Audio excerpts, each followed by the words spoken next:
Shalom, chers frères et sœurs dans le Seigneur.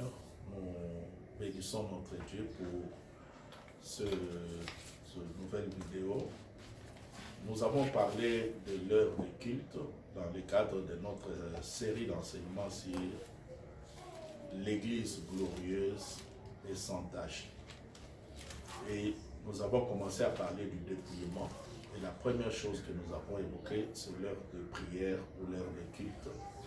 La deuxième chose dont j'aimerais que nous puissions parler, ce sont les images, les représentations et les signes dans nos églises. Nous allons lire dans Exode chapitre 20 à partir du deuxième verset.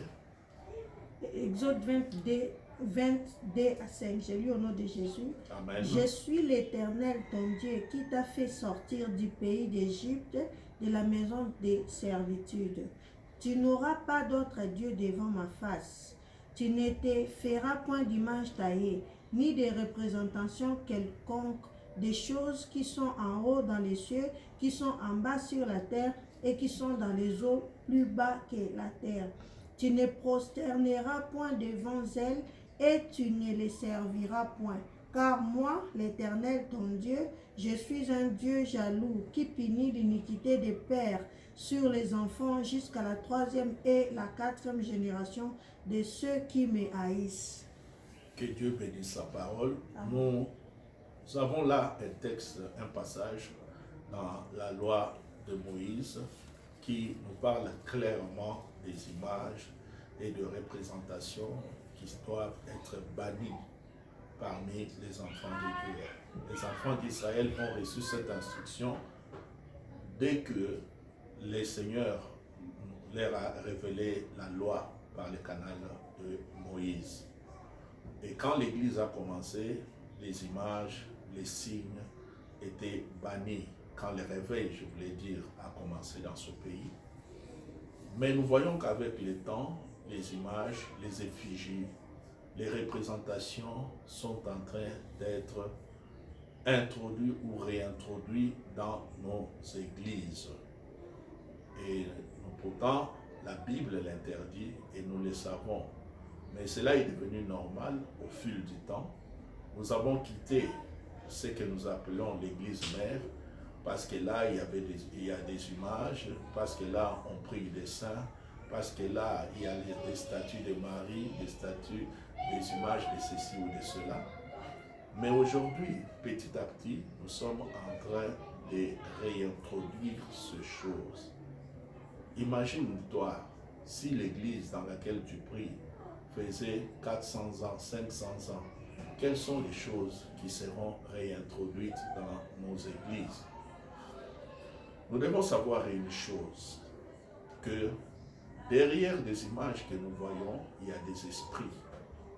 À l'église, on peut dessiner une colombe, mais qui te dit que derrière l'image de la colombe, il n'y a pas autre chose? Dans une église, on peut dessiner l'aigle, mais qui vous dit que derrière cet aigle, il n'y a pas un esprit qui peut se cacher et agir? Dans l'église, on introduit même l'effigie des pasteurs. Les fidèles même portent des effigies de leurs pasteurs dans les tricots et tout ça normal. C'est une forme d'idolâtrie et c'est un péché aux yeux de Dieu. Nous avons un passage dans Psaume, chapitre 74, Verset 4, j'ai lu au nom de Jésus. Tes adversaires ont rugi au milieu de ton temple. Ils ont établi pour signe leurs signes. Tes adversaires ont rugi au milieu de ton temple. Ils ont placé leurs signes au lieu de tes signes. C'est quelque chose de grave lorsque Satan établit ses signes dans le temple même de Dieu. Ce psaume est un psaume qui nous parle des enfants d'Israël lorsque les Babyloniens sont entrés dans le temple et ils ont établi leurs signes. Aujourd'hui, nous vivons aussi la même chose, où il y a des signes et des images qui sont introduits à l'église, des choses qui ne devraient pas être dans une maison de Dieu, Parce que dans une maison de Dieu, la maison de Dieu est sacrée. La maison de Dieu est consacrée. Et toute chose qui se fait dans la maison de Dieu est spirituelle. Cela peut communiquer quelque chose. J'ai aimé un pasteur que j'ai suivi et qui a dit quelque chose qui m'a beaucoup édifié. Lorsqu'il a dit que dans nos maisons, lorsque nous mettons nos photos au salon, lorsque nous mettons nos photos dans la maison et que quelqu'un entre au salon, il comprend tout de suite à qui appartient cette maison, qui est le père, qui est la mère, ou même qui sont les enfants, parce que ce sont des photos qu'on trouve. Et dans l'église de Dieu, la maison de Dieu, le lieu sacré, le lieu très saint, lorsque nous prenons nos images, nos effigies, nous les mettons soit à l'entrée de l'église, soit à l'intérieur même de l'église, lorsque nous faisons porter aux enfants de Dieu nos images, nos effigies, nous suivons la maison de Dieu et nous péchons sans même nous rendre compte parce que c'est une forme d'idolâtrie. Amen. On va nous lire un autre passage qui va nous aider. Nous devons savoir que l'ennemi est très malin. Le diable est rusé. Le premier caractère de Satan, lorsque la Bible le présente, la Bible parle de la ruse. C'est-à-dire, si Satan s'introduit dans une église et qu'il veut que l'on l'adore, qu'on établisse son image, il ne prendra pas sa photo qu'il placera à l'église. Il va vous inciter à prendre vos photos à vous et à les placer dans l'église. Aujourd'hui, il y a même des églises, j'ai vu une décoration à l'église où il y a des photos des fidèles dans tous les murs de l'église. C'est très dangereux parce que Dieu avait interdit les images. Nous allons lire le passage de 2 Thessaloniciens, chapitre 2, 1 Thessaloniciens 2. Oui, on nous lit. 2 Thessaloniciens 2, chapitre 2 Thessaloniciens, le chapitre 2, verset 4. Je lis au nom de Jésus. L'adversaire qui s'élève au-dessus de tous ceux qu'on appelle Dieu ou de ceux qu'on adore, jusqu'à s'asseoir dans les temples de Dieu, se proclamant lui-même Dieu. L'adversaire, c'est Satan qui entre, qui s'élève au-dessus de tous ceux qu'on adore, de tous ceux qu'on appelle Dieu. Nous devons savoir que ce passage, souvent nous l'interprétons comme un passage futuriste. Ça va s'accomplir quand l'Antichrist viendra. Mais c'est un passage qui s'accomplit aussi aujourd'hui, dans nos vies. Le premier temple dans lequel l'ennemi s'introduit pour détrôner Dieu et prendre la place de Dieu, c'est d'abord notre corps qui est le temple de Dieu. N'oubliez jamais ce passage. Notre corps est appelé temple de Dieu. Et quand Satan s'introduit dans notre vie, dans ce temple, il cherche à détrôner Dieu et à prendre sa place. C'est le premier temple qui est d'abord violé. Mais le deuxième temple, l'image du temple, c'est l'Église. L'Église est sacrée. L'Église, c'est la maison de Dieu, la maison qui est censée être une maison de prière et où la parole de Dieu est annoncée. Mais quand dans l'Église, nous commençons à faire autre chose que ça, nous suivons l'Église. Nous suivons l'Église quand nous admettons des images et des effigies qui n'honorent pas Dieu. Troisième chose dont j'aimerais parler, c'est le trafic, les commerces à l'église. Est-ce que vous trouvez normal que dans nos églises, l'on puisse faire du commerce? Est-ce que cela ne suit pas nos églises? Est-ce que cela ne nous fait-il pas pécher? Vous pouvez penser que c'est une encens. À l'entrée d'une église, on vend des Bibles. Ça semble être quelque chose de bien. On vend de l'huile devant l'église, on vend de l'eau, on vend des jeux, on vend des petits articles que les gens peuvent se servir. Pourquoi on doit le faire dans la maison de Dieu? Pourquoi les gens viennent-ils à l'église avec des choses pour emprunter aux autres? La Bible nous avertit sur les dettes. La Bible nous dit, ne devez rien à personne si ce n'est de l'aimer.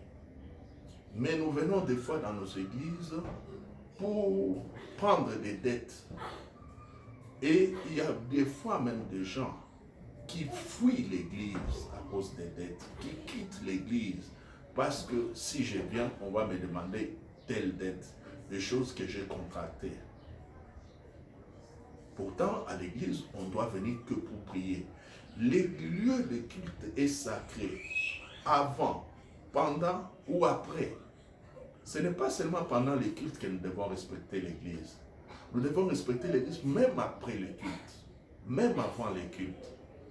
Alors quand dans un culte, après le culte, les gens se font emprunter des habits, des choses, c'est du commerce. Jésus-Christ a chassé les gens au temple à cause de ces choses. Et remarquez bien, les choses pour lesquelles Jésus a chassé les gens étaient des choses pratiques, utiles pour les temples. Les gens vendaient de bœufs, les gens vendaient de pigeons, les gens vendaient des choses liées au culte. Mais même les choses liées au culte, c'était mal aux yeux de Dieu. C'était mal dans sa présence. Voilà pourquoi Jésus-Christ a dépouillé l'Église de ces choses. Nous devons aussi dépouiller nos églises de toutes ces choses. Quand nous remarquons la Bible s'adressant à l'église de Laodicée, Jésus-Christ se tient en dehors de l'église. Il n'est pas à l'intérieur. La Bible dit, voici je me tiens à la porte et je frappe. Si quelqu'un entend ma voix, il ouvre, j'entrerai et je souperai avec lui. Apocalypse 3, 20. Nous voyons que Jésus n'est pas dans l'église. Il est hors de son église. Lui, le maître de l'église, lui, le propriétaire de l'église, il se tient dehors. Et il commence à parler aux individus. Il dit, je me tiens à la porte. Si quelqu'un, pas si l'église entière, si quelqu'un entend ma voix, cela veut dire quoi? Nous avons chassé Jésus de nos églises par des choses que nous faisons. Ne vous en faites pas des visions. Je vis un ange de 40 mètres, je vois une forte lumière à l'église. Ce ne sont pas ces choses-là qui sauvent, c'est la parole qui sauve. Notre foi ne doit pas être bâtie sur des visions de feu, le feu qui est descendu à l'église. Pasteur, quand tu étais devant l'église, j'ai vu un ange de 40 mètres derrière toi. Qui t'a dit que ce que tu as vu là, c'est un ange du Seigneur? La Bible dit dans 1 Corinthiens, chapitre 11, verset, c'est 1 Corinthiens ou 2? 2 Corinthiens 11, verset 14. Oui. Et cela n'est pas étonnant puisque Satan lui-même se déguise en ange de lumière. Satan lui-même se déguise en ange de lumière. Faisons attention aux visions. Faisons attention aux choses que nous écoutons, parce que lorsque nous ne sommes pas dans la parole, l'ennemi peut se cacher derrière. Les enfants d'Israël ont rendu un culte au serpent d'airain qui les a sauvés dans le désert. Et ils ont commencé à adorer, dans le livre des Juges, à adorer les serpents d'airain. Faisons attention. Ce qui semble être Dieu peut ne pas venir de lui. Que Dieu vous bénisse.